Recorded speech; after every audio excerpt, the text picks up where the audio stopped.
Welcome back. It's a Better Half show, and we have been discussing sanctity in stardom. And I have on the show today Oscar and Titi Oyinsan. It's been interesting discussing with them, and they've been sharing their life and how celebrity status, media life has affected their marriage and their relationship, and it's been mostly positive, which is a really good thing to know. All right, in this segment, we just want to get to know you a little deeper. Okay. And we're going to be having a game, which is just you pick a question, I read out the question, and then you have to answer the question. I have to, okay. Yeah. So we can't skip. No, you can't skip. No, thank you very much, PJ. I look forward to the next edition. On that note, ladies and gentlemen, it's been quite an episode. It's been great. See you same time next week. Yes. Don't mind that. you are going nowhere. You are stuck with me right here today. Okay. So, ladies first. So I'm going to start with Titi. Titi, even numbers. Okay. From 2 to 4 to 6 and go. Up to 10. 2 is a great number. Let me start with 2. First number. So we start with 2. Okay. Okay, what part of popularity do you love the most? Oh, wow. A is money. B is the fact.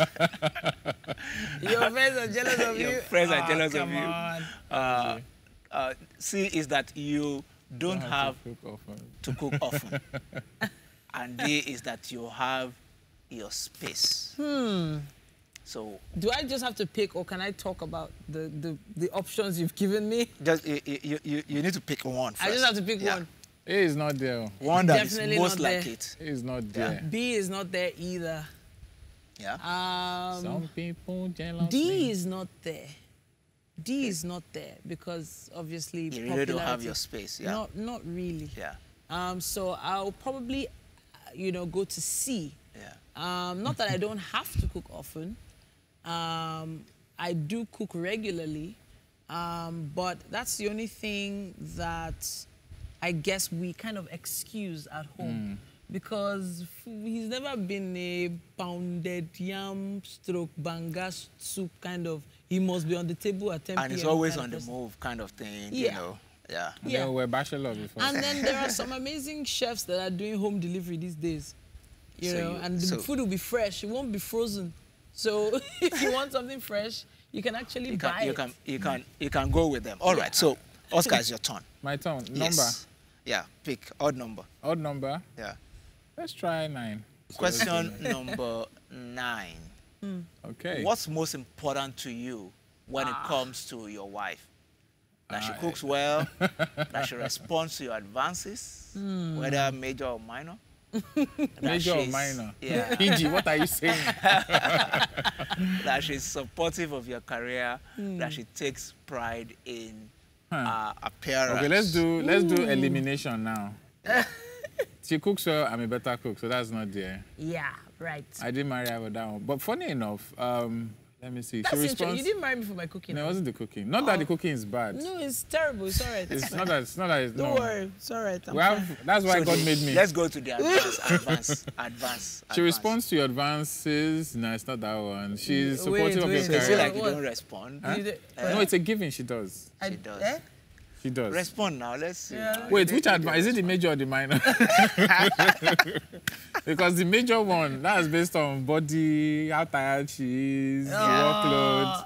I think you're speaking every man's language here now. No, it's just my own. My own better half. It's my own language I'm speaking now. But, well, not that one. She supports... Career is probably well ahead too. Pride in her parents, that's a given. It's like breathing. So the option that I would have really loved to be here, if that was possible, was her ability to take care of kids, because that was what endeared me to her in the first place. We courted for 4 years before saying I do. So anywhere I take her to, family or friends, any kid, any child, she just grabs the kid, the child, baby, and is all over. So I'm like, okay, this is a woman that will be great with kids, and that was a major selling point. That's good to know. So you have, Very good hands with Now I'm kids. shy. And good hands That's for why she bought kids. book with the whole house. Yeah. The whole house is a library, so. The house is a library, yeah. So I'm back to you, Titi. Your option. 2 is out, have you? Okay. Done 2. Yeah. Yeah. 8. So question 8. Yeah. Ooh. What's Oscar's love language? Assurance. And what do you wish it was?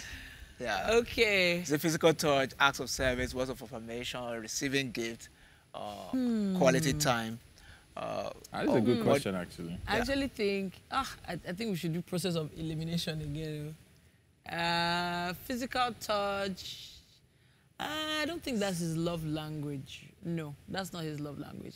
Okay. Acts of service is edging closer, edging closer. Words of affirmation, he tells me a lot how he feels, encourages me a lot. Receiving gifts, when did you give me a gift again? I'm trying to remember. It's Like, not an option. a That while day is ago. not there. It's not there. It's a very long time ago. You owe me a gift. Is Quality it like time, physical gifts? Because I give emotional gifts too. Physical gift. Quality So time. quality time. Okay, so it's tied between acts of service and quality time. Okay. So I wish it was quality time, Okay. but it's acts of service. Acts of service. So he's always there. He's reliable. He's someone that no matter what, you know Oscar is going to show up for you. And so he You also know he's not expects going to that, let you right? down. Yes. He also expects you to, serve, be Show up. dependable, show up, and Yes. all that. Sometimes I'll complain, but I'll try my best to show up. Yeah. I'll complain. In fact, that complain, he wish he never asked me. But knowing But I that will show up. that's the language he speaks, Yes. and is very, committed to that, you will also do that Yeah. for him. Yeah. That's fantastic. That's fantastic. But it took a while to get Yeah. there. So don't let us give you this whole romantic now. It took you have to work on it. But Yeah. But I can does imagine. anybody actually have quality time these days? No, Yeah, not many we people struggle with can. it, but we're Yeah. pulling it up somehow. So, Oscar, I'm back. let back me to do you. 3. Question 3. Yeah, let me do Okay. question 3. So, what do we have in question 3 for Oscar? So, Ooh, this what is a good one. about parenting your children? Yeah. Parenting children, how do you ensure you're not an absentee parent? Yeah. For me, we had to agree on, because our careers are very outdoor, out kind of careers. We had to find a balance. So parenting for us is being there, literally for our kids, and investing in them, and more importantly, talking to them. And that's happening more in the last 2 years, because now they can put sentences together, they can express themselves. They're 5. Amber and Ruby are 5. They turned 5 April 15, 2018. So for now, in this period of our lives, parenting is being there. We've had instances where we start off rehearsing their assignments, and based on that conversation, it leads to how things are in the classroom, and then we get a bit more. And there are a lot of things that will have gone over our heads if we didn't sit down and talk to them. So we're encouraging them to be expressive. Expressive. And thank God we were given the beautiful gifts of children who are literally the children of their parents. So they know how to So talk. they're doing quite well. They can Yeah. talk. And they can talk. And they you're can able to express. engage and Yes. spend some good time. Yeah, so with for them. me, parenting your children, how do you ensure you are not an absentee? It sounds crazy, but the way to ensure you're not an absentee is to be present. Yeah. I think that's just the... So, But you, on the you, flip you, side- you could say that you've been present. Yes. Yes. Yeah. On the flip side, a lot of parents assume giving expensive gifts to the kids, feeding them chocolates and sweets, giving them expensive sorts of good games, things that they want, taking yeah. them to fun fairs, Yeah. is not being absent. Yeah. But the thing is, being present doesn't actually mean you've bought all these expensive things for the child. But it's more valuable. It's more of communicating Yes. and giving the child the chance to communicate back. Exactly. You're able to get into their heart. Yeah. And it also even depends on which stage you are as a parent. So for us, I mean, I feel sorry for parents who, e.g., I mean, no disrespect to bankers, but they're both bankers. Yeah. They hardly see their kids. Yeah. We're not in that space, so we can't really advise on that. But where there's a will, there's a way. So maybe one person should give it up. Yeah. Especially in the formative So stages. you can always make time Yeah. for your kids. Let me go back to Titi. Okay. Your last question. So, even number, 1 to 10. So I've done 2, I've done 8. 10 is an easy question. I've seen it before. Why? And now if I don't do the 10, it will be like you don't want to follow what you Let me show you this. 10 will be a question about me. How do you know that? Try it. It will not be like I'm being stubborn if I pick another. Final answer, like they do on Who Wants to Be a Millionaire. All right. 10. I trust you. 10. Okay, 10 for Titi. All right. Yeah. How did you see? You see? As in this spiritual. Oh, okay. What's one thing that infuriates you about Oscar? And what's the thing he does that makes it better? Infuriates is a very interesting word. It's a very infuriating word. No, but not many things infuriate me. Some things surprise me, you know, like, I don't understand. How did we get from here to here? You know, so sometimes we could be having a conversation. So he does say that I tend to be forgetful. And there's actually a strong possibility that I am forgetful. I'm saying there's a possibility. I'm not actually admitting that I'm forgetful. Please don't use it against me in future. No, it's not on tape. It's not. Edit this part. But sometimes my perspective doesn't, or maybe I'm not expressing myself in the right way. Doesn't align with what he thought. So maybe we're having a conversation and then I agree to something that I actually didn't realize I was agreeing to. Now I'm speaking in parables now. I'm trying to tell them about the car. Which car? Sale of the car. Oh. Yeah, that would drive the Is that an interesting episode? Okay. Yes, it was. Very infuriating. So I was angry to the point of tears. So very simply put, Oscar decides to sell the car. And he probably decided this in 48 hours. But he says he told me about it 2 months ago. And I'm like, when? You never told. How? And then he said you're always forgetful. He says I'm forgetful. I'm like, oh, what? This beautiful car, custom made, American spec, everything is all right. It's function, it doesn't give you issues. It's an okay color. All of us can fit inside. And then suddenly you're selling it. And the reason why he was selling it, I was very, very upset because I felt that it wasn't a good enough reason to sell the car. Yeah. So to him, it was a good enough reason. To me, it was just out of the question. You're selling this car. And actually, I went as far as I stood in front of the guy that came to come and take the car. I said, this is my car, you're not taking this car. So he does tend to make decisions that I don't align with all the time. Yeah. And I've learned to understand that most of the time, because he's the head, he's supposed to lead us in a particular direction. You have to follow and submit. I have to, whether I like it or not. Yeah. And as long as God has willed it, that he is going to make this move, there's nothing I can really do about it. The seed must have come from somewhere. Yeah. Hopefully, it came from God. Hopefully, it did not come from devil. And if it's devil is a liar. Okay, we're bringing the devil into this. That's deep, man. No, but really, because I almost lost. So let's take Oscar's last. Okay, we've not squeezed the juice of that story, but it's okay. But we learned a lot on that episode. Okay. But the car is gone now, and we're still great. You know, nothing. We didn't. You know. But it was a trial of your faith. Yes. Yeah. A big one. A big one. So my number will be. Let's do 7. Okay, number 7. It's not really my favorite number. So it's about what is Titi's love language, and do you speak it well? Yeah. Physical touch, acts of service, words of affirmation, receiving gifts, quality time. For me, physical touch is not there. Okay. In the sense that it's not her first point. It would be like number 3. Yeah. In fact, when you've done like 1, 2, then physical now comes in. Acts of service with words of affirmation. For me, in my journey with Titi, it's been words of affirmation. Because that is the life source of who she is. You can talk about spirituality, the religion, but the truth is that every human being wishes to be told that they are great or they can do it. Yeah.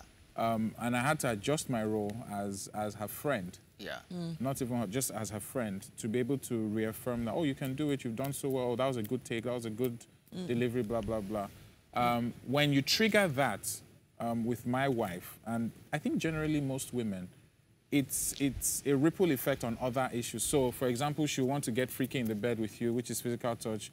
She'll want to buy you, like she's promised to buy me a Range Rover, which I'm still waiting for. Soon, Act of soon. service. She'll want Soon. to, That you know, money is coming. Soon. very soon. So I think for me, what I've learned is to work from in out. Yeah. And once you can satisfy your woman in affirming and telling her that she is the one, she is the apple of your eye. Yes. And make her feel like the queen that she is. And make her feel whole. Yeah. There is no woman on the face of this earth that will not respond to that in all the other languages of love. I can feel you, Oscar. I can feel you. I can Sorry. feel you.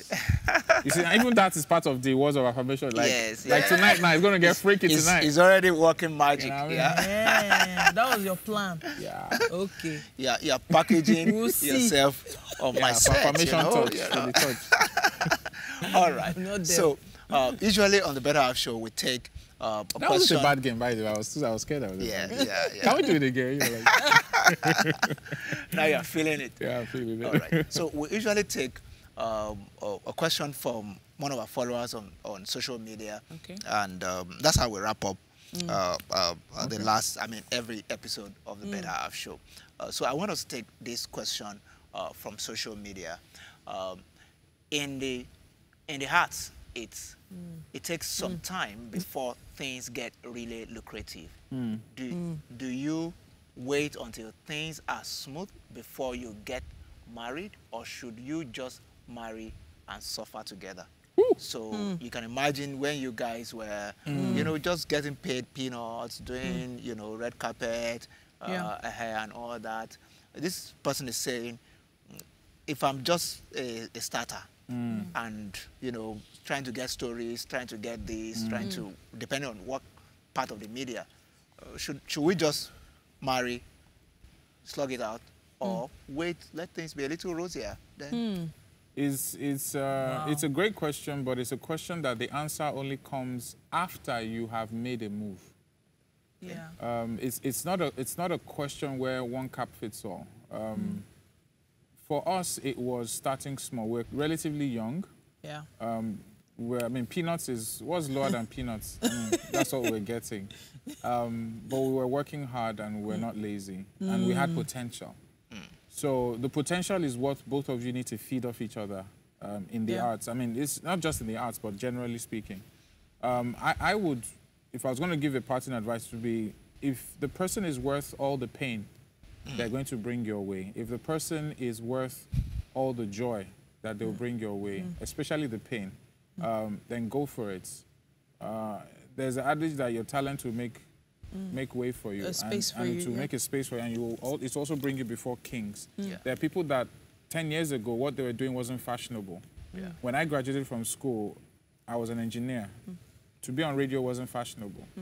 But fast forward now, everybody's media this, Hollywood Media that, that, and yeah. stuff. So you just need to go with the faith of that. And if your partner understands the vision, I understood where Titi would be when she switched from TV to radio. She understood the potential of me as a TV presenter, as an MC. And we fed off each other. And the money is not like, Big. It's not gang. it's not gang, but we're not like scratching bottom pots. So, and that is the process of marriage. So for me, my advice would be, it depends solely on how much you want to invest in that partner. That's good. So what you're saying is start small, build it up. You can start big. It's okay to start big. Yeah, but this person's already saying there's nothing. So start. You don't But have. the issue is, on as I always say, on the flip side, there are some people who have it all when they're about to get married and have lost it 2-3 weeks after the wedding. So your guy works in a big oil company, he has a huge car, and then 2 weeks later he loses his job or they retrench. Yeah. What exactly are you Where are you feeling gonna go of from there? there? Where are you going to go from there? So Yeah. what was the basis for that relationship in the first place? Was it really the finances? Because anything can happen down the line. The same way there's a possibility for you to get rich. Yeah. Is the same possibility that you have to become poor. But at every level, I think you will be tested. Whether you start off small and get big, or you start off big and get bigger, or Your whatever, trials you will will be remain. tested. Yeah. So at the end of the day, it's the substance of who you are as a human being. Yeah. And that is what will be tested, and that's how you can answer that question. Thank you very, very much, Titi and Oscar Oyinsan. Thank you, Titi. It's been a Thank pleasure you. having you on the Better Half Always, Show. always. And I look forward to, spending more time with you guys. You guys are just, off the hook. Thank you. Thank We're the you. better host.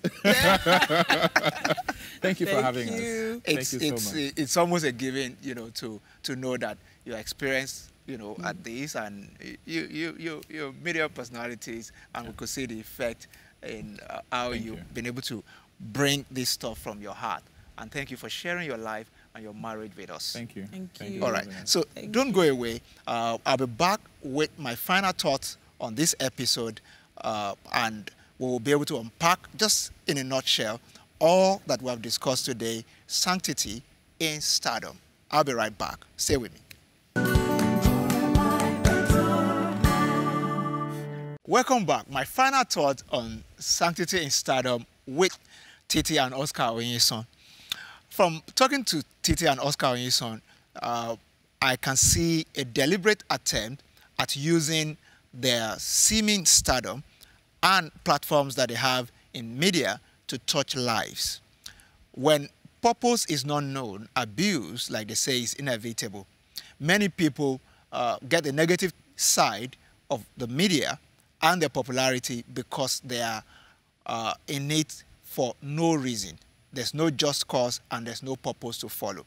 Whatever you do in life without purpose in mind may always come with negative effect.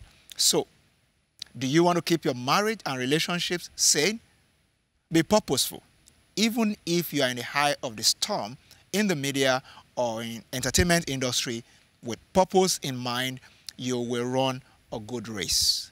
And it's on this note that I draw the curtain on this episode of the Better Half Show. And until I come your way again on another episode of the Better Half Show, may your relationship and marriage be sweet.